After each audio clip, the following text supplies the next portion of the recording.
I'm the Director of Evidence and Insight at the Audience Agency, and I'm joined by my colleague Adam. Do you want to say a bit of a hello and who you are? I'm Adam. I'm Head of Digital at the Audience Agency. I'm mainly working in the consultancy team, but work along with Ollie on what kind of questions we ask and this kind of thing. Right. And I realised I didn't do, for the purposes of the tape, without making it sound like a police interview, I'm a blonde-haired-ish white male with a fairly plain white background. And over to you, Adam. I'm a white male in his 30s with a bit of a beard and a very recently shaved head, in a fairly blank room as well, wearing a blue jumper. So if you need it, there are automatic captions at the bottom.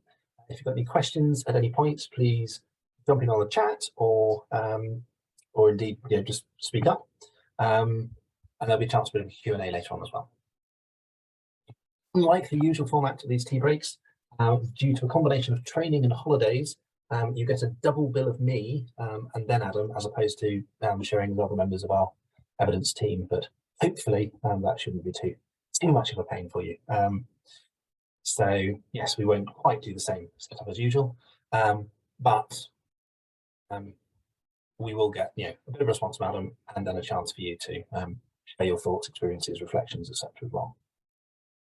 So in terms of what we're looking at, I'm splicing together two different bits of information from the same large-scale survey. So supported by the Centre of Cultural Value at the University of Leeds, we've been carrying out this survey since October 2020 to a representative sample of the whole population, made representative in terms of age, gender, ethnicity, audience spectrum type, region, and so forth. So it's a big spread of people. Each wave has different numbers of respondents. In this latest wave this spring, we asked about 2,500 people, and we added some particular questions specific to social media. In the first wave, we asked a particularly large sample amongst a whole host of other things we asked them. We asked them about which social media channels they use. So now we've come back to social media, we can also then map that back into what we found about who's using which social media. Of course, that will have slightly changed to some extent in the last 3 years, not least because of the Twitter dumpster fire in the last few months, which may have tweaked that profile to some extent.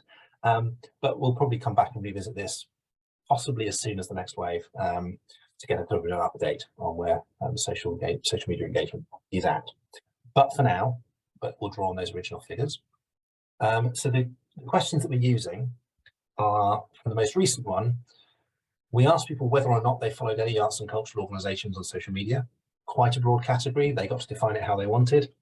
37% of people agreed, and they tended to skew, as you'd expect, younger, female, urban, and with a higher proportion of families. And that's the set of respondent categories that, for those who've been to a number of these, you'll have seen come up several times in terms of sort of highly engaged and highly engaged online groups. So that was the overall picture, but then for anyone that said yes, we then said, okay, and why do you, against a standardized list of motivations? So which of this list apply at all? And of that, which is the main one? The list is here. In fact, the answers are here as well. So a lot of this won't come as a great surprise, but essentially people are saying that they follow organizations on social media because they are interested in the general topic of what they do. So they may follow a dance company because they like dance, or a theatre company because they like theatre, as opposed to it being about that one specific company, which was, as you can see, it's way down the list in terms of, it's number 4 in terms of interest in the organisation and its work. The other thing which really came up pretty high was about entertainment. So people engage on social media because it's fun, because they want to do it, because they get something out of it. We'll talk a bit later about what entertainment could mean, because it's quite a broad category.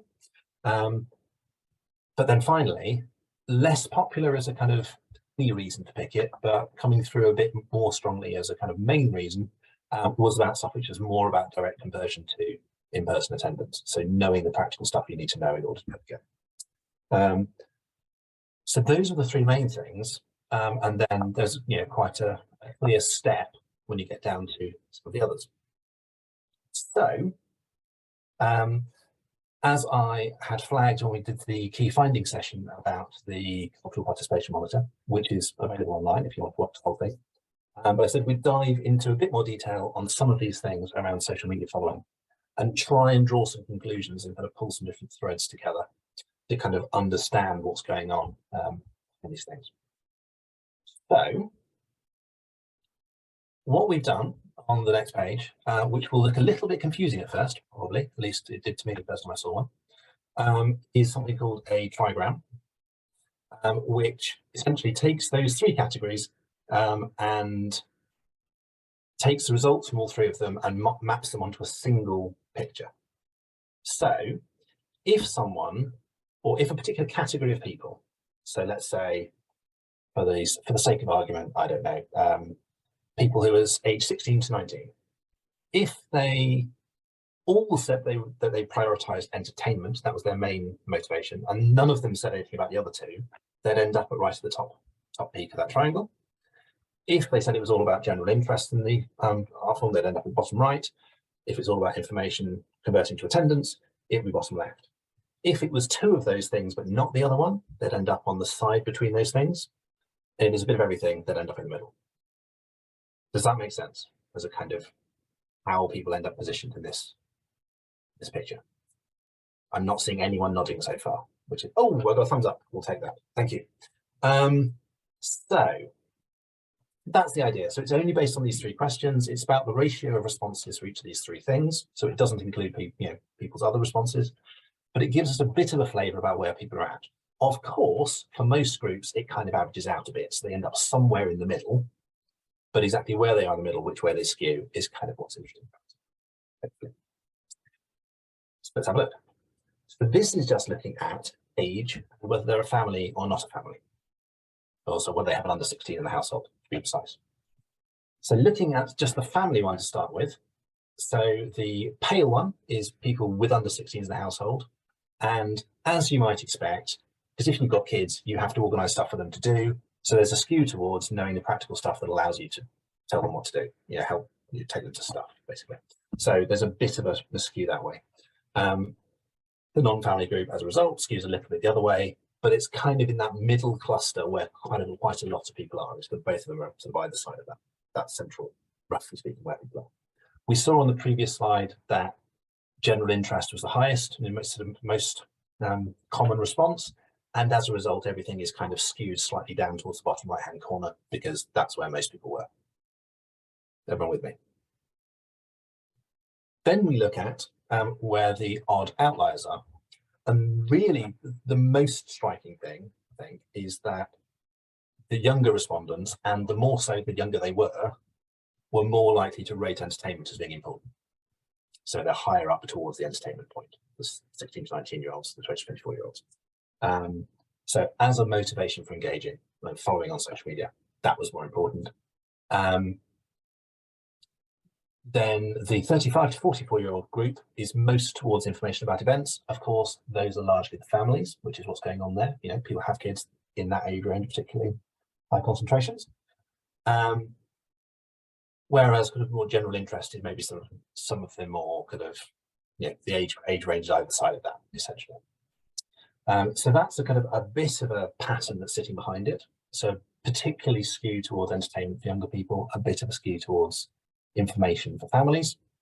But we can also look using audience spectrum, which is our segmentation model that splits the whole of the population into different groups based on type of engagement. There's loads more information about each of those segments on our website, and I won't go into that in super much detail here, but we've color-coded them: orange for high engaged, mustardy yellow for middle engaged, and blue for lower engaged. And even at that level, you can see that the lower engaged segments, or the typically lower engaged segments, tends to be a little bit higher up towards entertainment. You can see those three highest up all in the blue. The ones dead in the middle are the ones that tend to be in the middle, so that kind of tracks. And then we've got high engaged groups that are sort of slightly spread out in lots of different and slightly interesting ways, or at least I think it's so we've got commuter land culture buffs that tend to be a bit older, tend to be more traditional in their tastes, tend to be their engagement tends to be more about buying tickets to stuff and going along to it. And sure enough, they skew towards give me the information I need in order to be able to go. And then the experience seekers, there's a bit more of a skew towards general interest, and that group particularly strongly identifies with the arts as kind of part of who they are and their kind of reason for being, and a very broad interest in lots of different stuff. But also, of the three, a little bit higher up towards the entertainment because they're a bit younger, so they kind of fit that profile as well.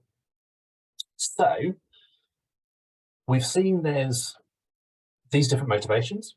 We've seen these different motivations link to different types of people in terms of basic demographics, family or age. And we've seen that to some extent that maps to type of segment, which kind of group they're in. So if you like, that's the end of part one. So imagine now I'm a second new fresh presenter, and we'll come on to part two. But Adam, did you see something in the chat you thought I was trying to read your expression there? Nothing yet. Nope. All good. Okay. So if you're all with me so far, so we can see we've got these kind of tendencies within the audience, we can then look at, so going back to what we saw in wave one of the monitor back in October 2020, about which type of social channels different segments use, we hopefully could then map between these people use these channels and these people also want these types of content. And then we can start to stitch those together. Okay. Oops, sorry. I missed the summary. There we are. That's a nice, neat summary. There is a tendency towards entertainment to be younger, low engaged.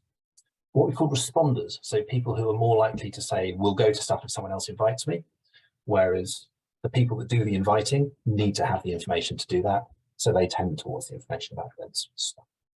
And then the more engaged, the more kind of culturally invested, bottom right. Okay, so I'm now going to switch hats back and become the second presenter. And this is what we saw about which segment is using which channel, with all the caveats about this being from years ago, and it could have changed. But it's a very simple level. Some segments just engage on social media more than others. So that's this bottom line. They say that they engage with none of these channels. And all of these are set where the overall average is 100. So if they're above that, they're above 100. They're below that, they're below 100. So for example, on this one, we can see CC, which is community land culture buffs, are above average, 136 compared to 100, for not using any of these. They tend to be older, they tend to be rural, traditional, etc. That's exactly what you'd expect. Same deal with home and heritage, very simple. Some of the other groups, though, do tend to use social media more than others. Kaleidoscope creativity, that's the KC, and also a couple of the other two highly engaged groups, metroculturals, experience seekers, amongst others. So skewing urban, skewing younger, skewing high engaged, as you'd probably expect. So that's the overall picture. We can also then see how it varies by channel. Now, worth noting that some of these are much more popular than others. Clearly, many more people are on Facebook in all of these groups than are on TikTok. But some groups are more likely than average to be on Facebook, and other groups are more likely than average to be on TikTok, if that makes sense. And what we see is, yes, nice clear vertical stripes, because some segments are just more online than others. So the ones we saw which were low at the bottom have got big blue stripes above them because they just don't engage in those particular things. The ones that were higher have big pink stripes above them, particularly Kaleidoscope Creativity, who do lots of different things, lots of different channels. They're really high for things like TikTok and Snapchat. They tend to be younger, they tend to be urban. And they're high, particularly high across a wide range of different things. Similar picture for experience seekers, albeit less extreme. And I suspect what's going on with metroculturals, with that really standout high figure for other social media, is that they're the people who are on LinkedIn all the time, telling you how happy they are about their job and what wonderful successes they just had last week. So I suspect that's what's lighting that particular box up. But across the others, we can see a bit of variation. So some of those, the columns to the right near the top, you can see relatively higher levels of using Facebook amongst, typically lower engaged groups. And we can see, let's say, Pinterest is very middle of the road. Lots of people using it a bit. Some of these mid-engaged groups a bit more than average.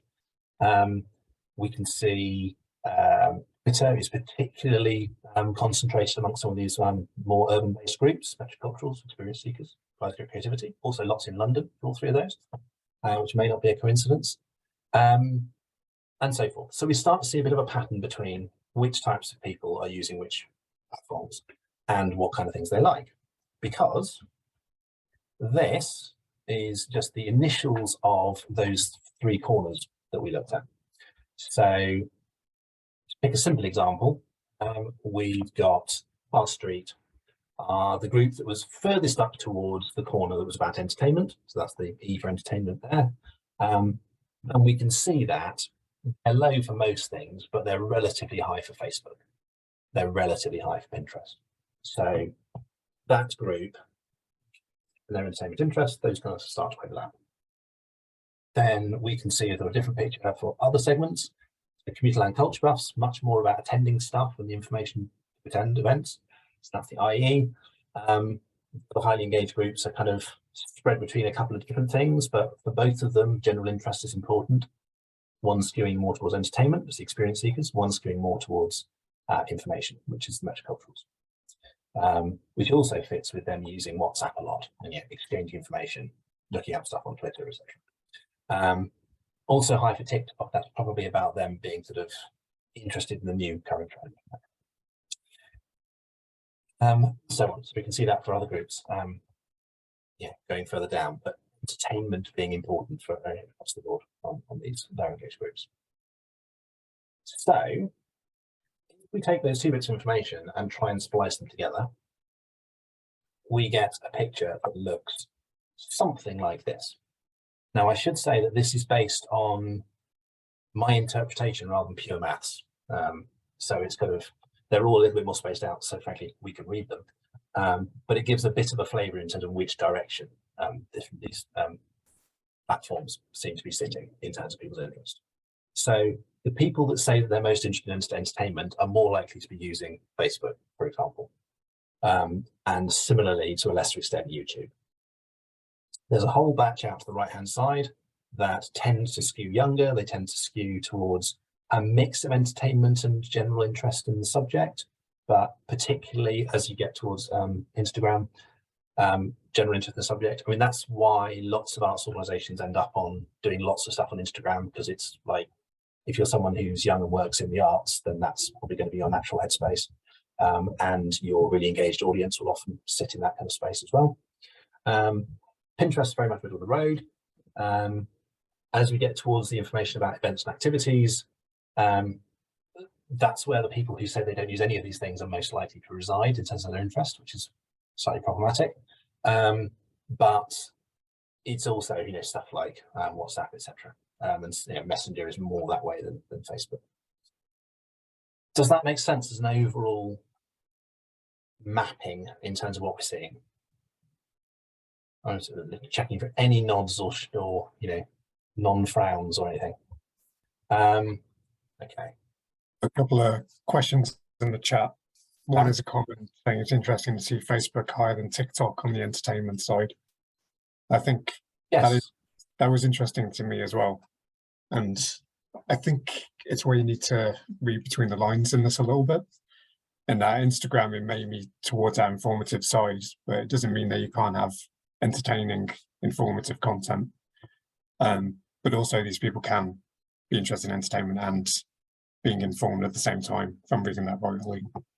Yes, I think the other thing, because yes, I agree, it is counterintuitive, but it's about where are the platforms that the people that want certain benefits are using, and the less deeply culturally engaged you are, in a way, being entertained is it's the way in, or it's the kind of the first thing that has broad appeal, as opposed to if you're not that into the arts, you're not going to want super arty content. but the people who do want that type of content are relatively more likely to go on newer platforms and younger platforms and perhaps more experimental platforms. So that's, I think, partly what's driving that. But yes, it does prompt a bit of a thought in terms of that really broad initial audience and open. Yeah. There's also a question about the fact that we have Facebook Messenger and WhatsApp on here, even though most organizations obviously won't be posting on those channels. Yeah. Is that more to do with the fact we've got two different surveys sourced for this? So yes, so in wave one, we were trying to look at a whole host of things about the ways that people are using digital in all sorts of ways. So we included stuff, for example, about subscription channels, like do they use Disney Plus, Apple Music, etc. So we were trying to look at quite a broad picture about people's digital lives, and figured that they are kind of social media, so we included. But yes, very clearly that wouldn't necessarily be your distribution channel. So it's not necessarily saying that people that want information about events and activities are expecting it on WhatsApp. They just tend to use it a lot. Yes. Generally in their lives. And it might be worth bearing in mind that that could be where they're putting the information when they're sharing it with other people to try and get other people to come. And therefore, what works in that format. But yeah, it's sort of like a second-hand process rather than. And there's a couple of things I think we could get to in the Q&A, because I'm going to talk about them a little bit as well. Oh, fab. Okay. In which case, I might finish off and get out of the way and let you talk and say your bit. So all I was going to say by way of conclusion, so this is like a different way of looking at data, and partly it's because it's being a tea break, we can be a bit more experimental with the formats and go, look, this is a weird triangle, and that's quite an interesting way of sharing data, which people wouldn't necessarily always be doing. But I also think it is appropriate to the data. It wasn't just for fun and games.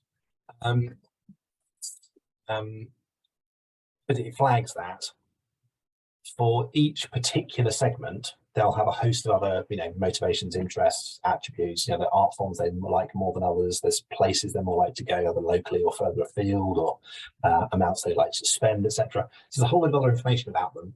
But if you can take the particular segments plus the channel and the motivations and how those things interrelate to each other, splicing that other information, it hopefully allows for some sort of coherent and targeted offers.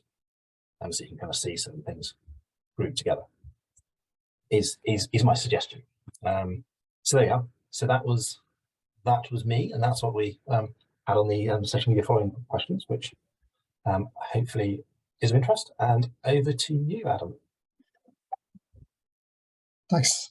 Shall we go to my face? Because I haven't got any slides. Oh yes, that's I was going to start by talking about our motivation for doing this research in the first place, because I've done social media and content jobs before in the arts and culture sector, but I found that we're usually only working from our own data in our own organizations, making hunches about our own audiences. It's quite rare to find some kind of benchmarked whole sector data on how people are using social media, other than what you can glean from like case studies whenever anyone posts about their work. And usually, kind of big studies on why people use social media at all for all reasons across the entire world. So I really wanted a data set that just said, why are people following arts and culture organizations specifically? So that you can actually point to it when you're writing strategies or talking to colleagues about why people might be following organizations in general. But as some of these questions have already pointed out, I don't think you can automatically look at this data and say, well, people on Facebook just want entertainment, so we should just only do entertainment. Obviously, all this needs to be balanced against your own organization's mission and the audiences that you're trying to attract. I did find it interesting that still, I think every institution I've worked for, the main audience on social media has been women aged 25 to 44. So I think what this data could be useful for is about that diversification of audiences. If you're trying to balance out your audiences across different demographics and different audience types, this can give you some pointer to where you might want to go with that and what kind of content might serve that. And that isn't just saying that you should be purely telling people what's on or just purely entertainment or purely informative. It's how you mix all those things to appeal